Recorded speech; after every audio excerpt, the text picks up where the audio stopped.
திருவாரூரில் உள்ள வட்டார கல்வி அலுவலகம் முன்பு திருவாரூர் மாவட்ட தமிழ்நாடு தொடக்கப்பள்ளி ஆசிரியர் கூட்டணி சார்பில் 10 அம்ச கோரிக்கைகளை வலியுறுத்தி கவனஈர்ப்பு ஆர்ப்பாட்டம் நடைபெற்றது.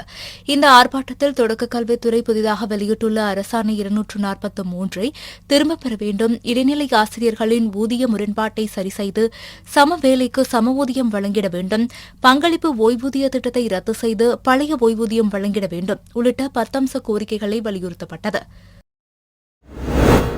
சிவகங்கை மாவட்டத்தில் சிவகங்கை, மானாமதுரை, இளையான்குடி, திருபுவனம் போன்ற பகுதிகளில் கடந்த 7 ஆண்டுகளாக காட்டுப்பன்றிகள் தொல்லை அதிகரித்து வருவதாகவும், இரவு நேரத்தில் கூட்டமாக வரும் காட்டுப்பன்றிகளால் கரும்பு, நெல், காய்கறி பயிர்கள் சேதமடைந்து வருவதாகவும் விவசாயிகள் வேதனை தெரிவிக்கின்றனர்.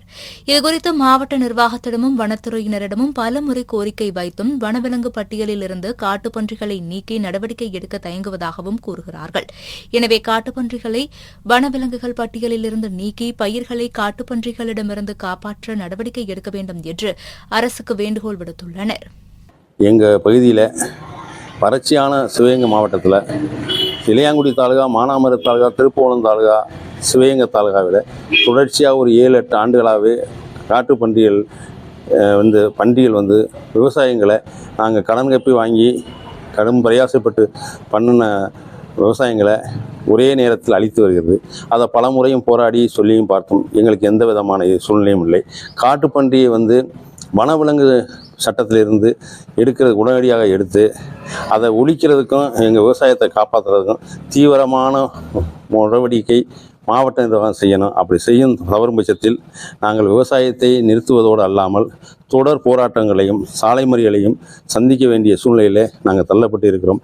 இதனால் மிக விரைவிலே மாவட்ட நிர்வாகம் தகுந்த நடவடிக்கை எடுத்து வறட்சியான நமது மாவட்டத்தின் வறட்சியான பகுதியை காப்பாற்றி விவசாயத்தினுடைய வாழ்வாதாரத்தை காப்பாற்ற மிகவும் வேண்டி கேட்டுக்கொள்கிறோம். தூத்துக்குடியில் தமிழ்நாடு பாண்டிச்சேரி வருமான வரித்துறை ஊழியர் சம்மேளன மாநில பிரதிநிதித்துவ மாநாடு இன்றும் நாளையும் நடைபெறுகிறது. இதையொட்டி தூத்துக்குடியில் வருமான வரித்துறை ஊழியர் சம்மேளனம் சார்பில் ஒன்றிய அரசு காலி பணியிடங்களில் தமிழக இளைஞர்களுக்கு பிராந்திய அடிப்படையில் வேலைவாய்ப்பு வழங்க வேண்டும், ஒன்றிய மாநில அரசுகள் புதிய ஓய்வூதிய திட்டத்தை ரத்து செய்துவிட்டு பழைய ஓய்வூதிய திட்டத்தை அமல்படுத்த வேண்டும் உள்ளிட்ட கோரிக்கையை வலியுறுத்தி பேரணி நடைபெற்றது. வருமான வரித்துறை ஊழியர் சம்மேளன பொதுச் செயலாளர் வெங்கடேசன் துவக்கி வைத்த இந்த பேரணியில் தமிழ்நாடு, பாண்டிச்சேரி மாநிலங்களைச் சேர்ந்த 100க்கும் மேற்பட்ட வருமான வரித்துறை ஊழியர்கள் கலந்து கொண்டனர். வருமான வரி ஊழியர் சம்மேளனம் தமிழ்நாடு மற்றும் புதுச்சேரி சர்க்கிளுடைய 14வது பிரதிநிதிகள் மாநாடு இன்று ஜனவரி 5 மற்றும் 6 தேதிகளில் தூத்துக்குடி நகரிலே ஏவிஎம் மகாலில் நடைபெறுகிறது. மாநாட்டிற்கு முன்பாக சுமார் 1000 பேர் கலந்து கொள்ளும் ஒரு மாபெரும் பேரணி நடத்துகிறோம். இந்த பேரணி மூலம் மத்திய மாநில அரசு ஊழியர்களுக்கு புதிய ஓய்வூதிய திட்டத்தை ஒழித்து பழைய ஓய்வூதிய திட்டத்தை அனைவருக்கும் வழங்க கோரி இந்த பேரணியை நடத்துகிறோம். முக்கிய தீர்மானமாக மத்திய மாநில அரசு ஊழியர்களுக்கு பழைய ஓய்வூதிய திட்டம் வழங்க வேண்டும். அது மட்டுமல்லாமல் தமிழக இளைஞர்களுக்கு ரீஜனல் ரெக்ரூட்மெண்ட் என்ற பெயரில் பிராந்திய அடிப்படையில் மத்திய அரசு வேலைகளை வழங்க வேண்டும் என்ற முக்கிய கோரிக்கைகளை வெளியிட்டோம். ராமநாதபுரம் மாவட்டம் முதுகுளத்தூர் பகுதியில் பேருந்துகள் மற்றும் வார சந்தைகளில் கூட்ட நெரிசலை பயன்படுத்தி கடந்த 3 வாரங்களாக மர்ம நபர்கள் நகைப்பணத்தை திருடியதாக முதுகுளத்தூர் போலீசாருக்கு புகார் வந்தது. இதையடுத்து சிசிடிவி காட்சிகளின் அடிப்படையில் இப்பகுதிக்கு சம்பந்தம் இல்லாத 3 பெண்கள் வார சந்தையில் நடமாடுவதைக் கண்டு அவர்களை பிடித்து விசாரணை மேற்கொண்டனர். அதில் அவர்கள் திருச்சி மாவட்டம் பெட்டவாய்த்தலை பகுதியைச் சேர்ந்த பார்வதி, பாகம் பிரியாள் மற்றும் சென்னை வண்டலூர் பகுதியைச் சேர்ந்த லட்சுமி என்பதும் திருட்டு சம்பவத்தில் ஈடுபட்டதும் திருடிய நகையை நகைக்கடை அடகு வைத்ததும் தெரியவந்தது. இதையடுத்து 3 பேரையும் கைது செய்து போலீசார் சிறையில் அடைத்தனர். தூத்துக்குடி மாவட்டத்தில் கடந்த 17, 18ஆம் தேதிகளில் பெய்த கனமழையின் காரணமாக ஏற்பட்ட வெள்ளத்தால் ஆத்தூர், முக்காணி உட்பட பல இடங்களில் உள்ள கடைகளில் வெள்ள நீர் புகுந்தது. இதனால் வியாபாரிகளுக்கு பல கோடி ரூபாய் இழப்பு ஏற்பட்டது. வெள்ளத்தால் பாதிக்கப்பட்ட அனைத்து வியாபாரிகளுக்கும் இழப்பீடாக 50,000 ரூபாய் அரசு சார்பில் வழங்க வேண்டும், அரசு அங்கீகரிக்கப்பட்ட வங்கிகள் மூலம் அனைத்து வியாபாரிகளுக்கும் வட்டியில்லா கடன் வழங்க வேண்டும் உள்ளிட்ட கோரிக்கைகளை வலியுறுத்தி முக்காணி, ஆத்தூர், தெற்கு ஆத்தூர் உள்ளிட்ட பகுதிகளில் சுமார் 1000 கடைகள் அடைக்கப்பட்டது. மேலும் திருச்செந்தூர் தூத்துக்குடி சாலையில் வடக்கு ஆத்தூர் பேருந்து நிலையம் முன்பு சாலை மறியல் போராட்டத்தில் ஈடுபட முயன்ற வியாபாரிகளை போலீசார் அழைத்து பேச்சுவார்த்தை நடத்தினர். திருச்சி மாவட்டம் முசிறி கோட்டாட்சியர் அலுவலகம் அருகே விவசாயிகள் குறைதீர் கூட்டம் முசிறி கோட்டாட்சியர் ராஜன் தலைமையில் நடைபெற்றது. கூட்டத்தில் கலந்து கொண்ட தேசிய தென்னிந்திய நதிகள் இணைப்பு சங்க தலைவர் ஐயா கண்ணு, விவசாயிகள் சங்க தலைவர் அயிலை சிவசூரியன் மற்றும் விவசாயிகள் பலரும் கோரிக்கைகள் குறித்து பேசினர். முன்னதாக செய்தியாளர்களை சந்தித்த அவர், காவிரி ஆற்றுடன் ஐயாறு இணைக்க வேண்டும், காவிரி ஆற்றில் பல இடங்களில் குடிநீருக்காக ஆழ்துளை போர்வெல் மூலம் கூட்டு குடிநீர் திட்டங்கள் செயல்படுத்தப்படுவதால் தடுப்பணைகள் கட்ட வேண்டும் என்று கேட்டுக் கொண்டார். காவிரி தோன்றியதிலிருந்து இன்று வரை காவிரி டெல்டா நல்லா சாகுடி 33 லட்சம் ஏக்கருக்கு மேலே சாகுடி பண்ணோம். 3 போகம் குருவை, சம்பா, கோடை. இந்த ஆண்டு ஒரு போகம் கூட சாகுடி பண்ண முடியல. அது முடியாததுக்கு காரணம் என்னன்னா, மத்தியிலே ஆளுகின்ற அரசும் தமிழகத்தை கண்டுகொள்ளவில்லை. கர்நாடகாவும் தண்ணி திறந்து விட மாட்டேங்குது. எங்களுக்கு தண்ணி தான் திறந்துள்ள விவசாயிக்கு ஏக்கருக்கு 30,000 நஷ்ட ஈடாவது தமிழக சர்க்கார் கொடுக்கணும். உச்சநீதிமன்றத்தில் ஒரு வழக்கு போட்டேன், எனக்கு 1 லட்சம் கோடி நஷ்ட ஈடு வேணும்னு சொல்லி.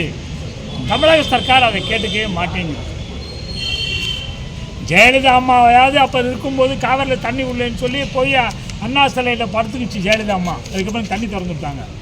அது மாதிரி தமிழக முதலமைச்சரும் போய் இன்றைக்கி உண்ணாவிரதம் இருந்தால் தான் எங்களுக்கு நியாயம் கிடைக்கும்னு நம்புகிறோம். அதே போல் எங்களுக்கு ஏக்கருக்கு 30,000 ரூபா இப்போ நஷ்டம் இருக்கும். சாவடியை பண்ணாதுக்கலாம். காவிரியை போகிற வெள்ள நீர்லாம் கடலில் போய் வேஸ்ட்டாக உழுவுது. வெள்ளம் வந்தால் அந்த நீரை திறப்பி ஐயாத்தில் விடுனா அதையும் பண்ண மாட்டேங்கிறாங்க. வடகரை வாய்க்கால், தென்கரை வாய்க்கால் 2 இருக்குது திருச்சி மாவட்டத்தில். இந்த வடகரை வாய்க்காலுக்கு மட்டும்தான் தண்ணி வரல. தென்கரை வாய்க்காலில் போய் பாருங்கள், இப்போயும் கரும்பு சாவடி பண்ணுறாங்க, எல்லாம் சாவடியெல்லாம் பண்ணுறாங்க, வாழையெல்லாம் போட்டிருக்காங்க. இதனுடைய தலைப்பை மாயனூரில் மாற்றி தரேனாங்க, வடகரை வாய்க்கால் தலைப்பா. அதையும் கண்டுக்க மாட்டேங்கிறாங்க. விவசாயி என்றால் இந்த நாட்டினுடைய அடிமைகளாக பார்க்கிறார்கள். ஏன்னா நாங்கள் சேர மாட்டோம்னு நினைக்கிறாங்க.